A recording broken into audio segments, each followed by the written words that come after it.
പുള്ളിക്കാട് മോഹൻലാൽ കൂട്ടുകെട്ടിൽ പിറന്നിട്ടുള്ള ഹൃദയപൂർവ്വം സിനിമ കണ്ടു കഴിഞ്ഞു.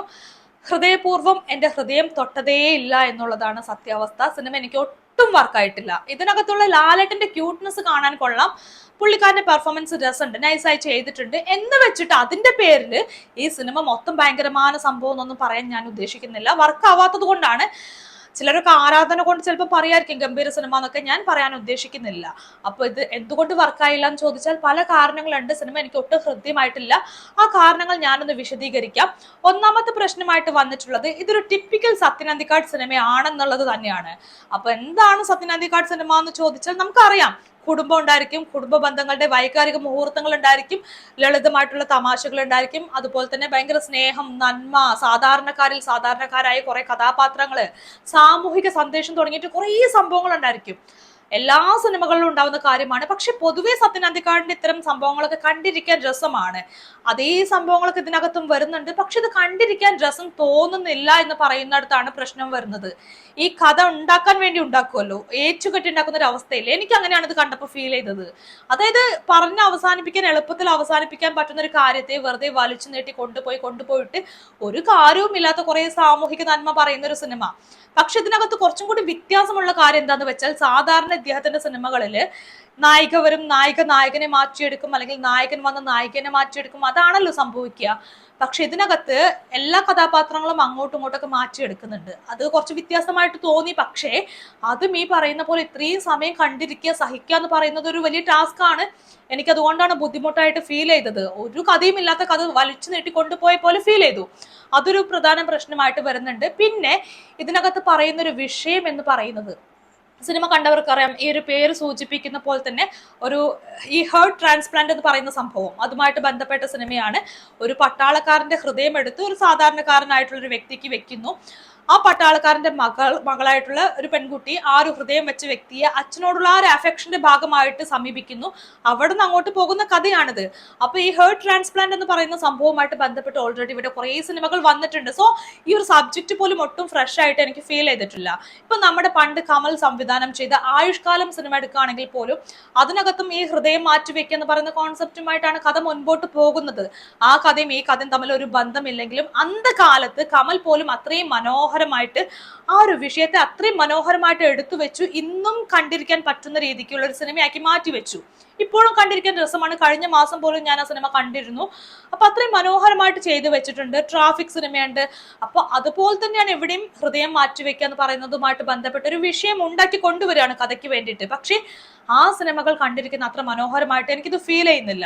മാത്രമല്ല, റിട്ടേൺ ടു മീ എന്ന് പറയുന്ന ഒരു ഹോളിവുഡ് മൂവി ഉണ്ട്. എത്ര പേര് കണ്ടു കാണുമെന്ന് എനിക്ക് അറിഞ്ഞൂടാ. 2000 ഇറങ്ങിയൊരു സിനിമയാണ്. ആ സിനിമയ്ക്കകത്ത് പറയുന്ന അതേ സാധനമാണ് ഇവിടെയും പറഞ്ഞുകൊണ്ടിരിക്കുന്നത്. വലിയ വ്യത്യാസങ്ങളൊന്നും ഇല്ല. ഹൃദയം മാറ്റി വെച്ചു. ആ ഹൃദയത്തിന്റെ പുറത്തുള്ള ആ ഒരു ഇമോഷണൽ അറ്റാച്ച്മെന്റിന്റെ പുറത്ത് രണ്ടുപേർ തമ്മിലുള്ള ഒരു ബോണ്ട് സംഭവിക്കുന്നു. അതിനപ്പുറത്തോട്ട് പോകുന്ന ബന്ധങ്ങളൊക്കെ തന്നെയാണ് അതിനകത്തും പറയുന്നത്.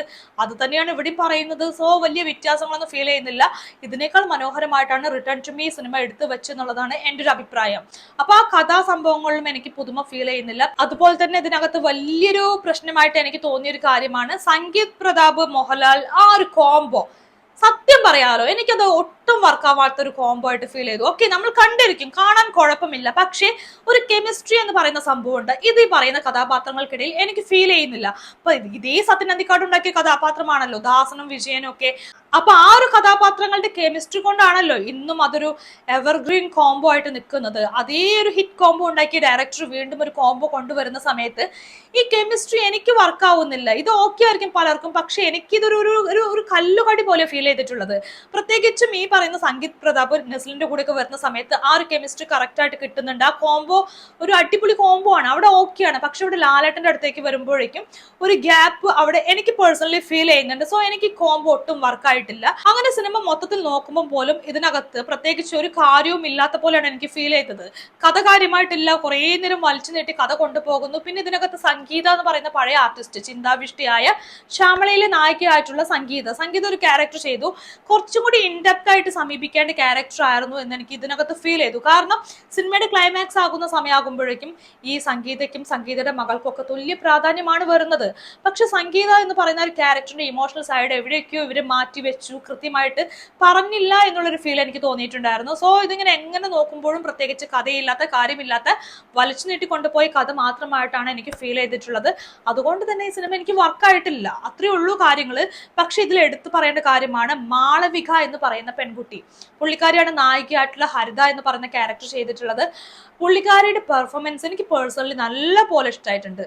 നല്ല അഭിനയം. പുള്ളിക്കാരി ആ ക്യാരക്ടർ നൈസായി പൂനെക്കാരിക്ക് ആയിട്ടുള്ള ഒരു ക്യാരക്ടർ, ഒരു അർബൻ ഗേളൊക്കെ ആയിട്ട് നൈസായി ചെയ്തിട്ടുണ്ട്. ആ ഭാഗം എനിക്ക് ഇഷ്ടപ്പെട്ടു. ലാലേട്ടന്റെ ആ കൂളായിട്ടുള്ള ഒരു അവതരണ രീതി എനിക്ക് ഇഷ്ടപ്പെട്ടു. പക്ഷേ അപ്പോഴും ഞാൻ ശ്രദ്ധിച്ചൊരു കാര്യമാണ്, ലാലേട്ടൻ പലപ്പോഴും വന്ന് നിൽക്കുന്ന സമയത്ത് പുള്ളിക്കാരന്റെ ഒരു ജസ്റ്റേഴ്സും മാനറിസം സംഭവങ്ങളൊക്കെ കണ്ടു കഴിഞ്ഞാൽ പുള്ളിക്കാരൻ ബിഗ് ബോസിൽ പോയി നിൽക്കുന്ന പോലെ എനിക്ക് ഫീൽ ചെയ്യുന്നത്. അതായത് ഒരു നാച്ചുറൽ ആക്ടിങ് ആയിരിക്കും പുള്ളിക്കാരൻ ഉദ്ദേശിക്കുന്നുണ്ടായിരിക്കും, അല്ലെങ്കിൽ അങ്ങനെ ആയിരിക്കും എടുത്തു വെച്ചിരിക്കുക. പക്ഷേ നമ്മുടെ ബിഗ് ബോസ് എന്ന് പറയുന്ന ഷോക്കകത്ത് പുള്ളിക്കാരൻ വരുന്ന സമയത്ത് പുള്ളിക്കാരന്റെ കൈകൾ എങ്ങനെ ചലിക്കുന്നു പോലുള്ള കാര്യങ്ങളൊക്കെ നോക്കുകയാണെങ്കിൽ പുള്ളിക്കാരന്റെ ജസ്റ്റേഴ്സും മാനറിസും സംഭവങ്ങളൊക്കെ അവിടെ കാണുന്ന സംഭവം തന്നെയാണ് ഈ സിനിമയ്ക്കകത്ത് വന്നുകൊണ്ടിരിക്കുന്നത്. ഒരു വ്യത്യാസം ഫീൽ ചെയ്യുന്നില്ല. പ്രത്യേകിച്ചും ഇപ്പം ബിഗ് ബോസ് ഒക്കെ കണ്ടുകൊണ്ടിരിക്കുന്ന ഒരാളെന്നുള്ള നിലയ്ക്ക് പോലും എനിക്ക് ഇതിനകത്ത് വലിയ വ്യത്യാസം കാര്യങ്ങളൊന്നും ഫീൽ ചെയ്യുന്നില്ല. സോ എനിക്ക് പലപ്പോഴും ഈ പറയുന്ന പോലെ ജസ്റ്റേഴ്സും മാനറിസും കൊണ്ട് പലപ്പോഴും ഈ പറയുന്ന ലാലേട്ടനെ കാണുന്ന സമയത്ത് ബിഗ് ബോസിന്റെ ഓർമ്മകൾ വരുന്നുണ്ടായിരുന്നു. പിന്നെ നമ്മുടെ സിദ്ദീഖ്, ജനാർദ്ദനൻ അവരൊക്കെ ഇതിനകത്ത് ക്യാരക്ടേഴ്സ് ആയിട്ട് വന്നിട്ടുണ്ട്. ലാലു അലക്സ് വന്നിട്ടുണ്ട്. അപ്പൊ അവരൊക്കെ കാണുന്ന സമയത്ത് സത്യം പറഞ്ഞാൽ സത്യനന്ദിക്കാട് സിനിമകളിൽ പതിവായിട്ട് വന്നുകൊണ്ടിരുന്ന എത്രയോ അതുല്യരായിട്ടുള്ള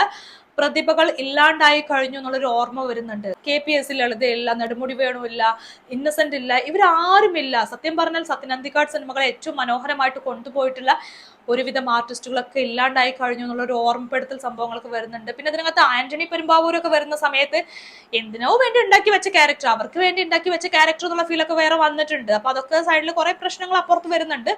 എന്തായാലും ഇതിനകത്ത് മൊത്തം നോക്കുന്ന സമയത്ത് മാളവികയുടെ പെർഫോമൻസും പിന്നെ നിഷാൻ എന്ന് പറയുന്ന പണ്ടത്തെ ഒരു ചെറുപ്പക്കാരനൊക്കെ ആയിട്ട് വന്നിട്ടുള്ള കുറെ സിനിമകളിൽ അഭിനയിച്ച പുള്ളിക്കാരൻ ഇതിനകത്ത് കണ്ടു. പുള്ളിയുടെ പെർഫോമൻസ് കുറെ മെച്ചപ്പെട്ടു എന്ന് എനിക്ക് തോന്നി. കാരണം പുള്ളിക്കാരൻ ചെറുപ്പത്തിൽ അഭിനയിക്കാൻ വന്ന സമയത്ത് വളരെ മോശമായിട്ട് പെർഫോം ചെയ്തൊരു ആക്ടർ ആണെന്നാണ് എൻ്റെ അഭിപ്രായം. ഇതിനകത്ത് നൈസായി ചെയ്തിട്ടുണ്ട്. അപ്പോൾ നിഷാൻ, മാളവിക അവരൊക്കെ നൈസായി ചെയ്തിട്ടുണ്ട്. എന്തായാലും സിനിമ എനിക്ക് പേഴ്സണലി വർക്കായിട്ടില്ല. എനിക്കിത് ഒട്ടുമേ വർക്കാവാത്ത സിനിമയാണ്. വൺ ടൈം വാച്ചബിൾ ആണെന്ന് പോലും പേഴ്സണലി ഞാൻ പറയില്ല. എനിക്ക് അത്രയ്ക്ക് വർക്കാവാത്തൊരു സിനിമയാണ്.